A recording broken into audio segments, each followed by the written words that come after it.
तृणमूल के केंद्रीय महासचिव अभिषेक बनर्जी ने मनीषियों के सम्मान पर अमित शाह को घेरा। बोले, बीजेपी को नहीं आता मनीषियों की इज्जत करना, बंगाल में केवल भाजपा वोट की राजनीति करना जानती है। কিন্তু এই যে বাংলা ঋষি মনীষীদের অপমান করেছে, রবীন্দ্রনাথ ঠাকুরের জন্ম কোথায় এরা জানে না।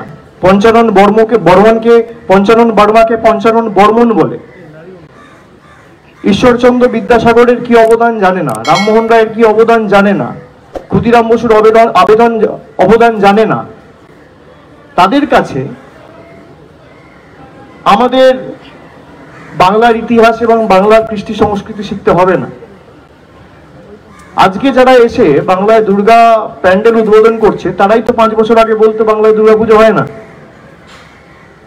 তো যতবার আসবে তো পরস্পর বিরোধী। আপনি যে কথাগুলো বলতেন 3 বছর 4 বছর আগে বলতো तृणमूल का सरकार बंगाल में दुर्गा पूजा होने नहीं दे रहा है। और সেই দুর্গা পুজো ইউনেস্কোতে ইনট্যাঞ্জিবল কালচারাল হেরিটেজের স্বীকৃতি পেয়েছে আমাদের সরকারের আমলে 2023 সালের সেপ্টেম্বর মাসে।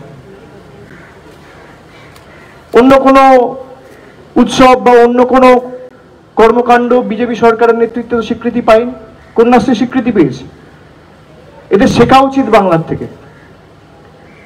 যেভাবে বাংলাকে এরা পদে পদে নিপীড়িত, বঞ্চিত, শোষিত করে রাখতে চেয়েছে, এমনকি আপনারা আজকে দেখেছেন হাইকোর্টের একটা অর্ডারও এসেছে যেখানে বীরভূমের একটা গর্ভবতী মহিলাকে।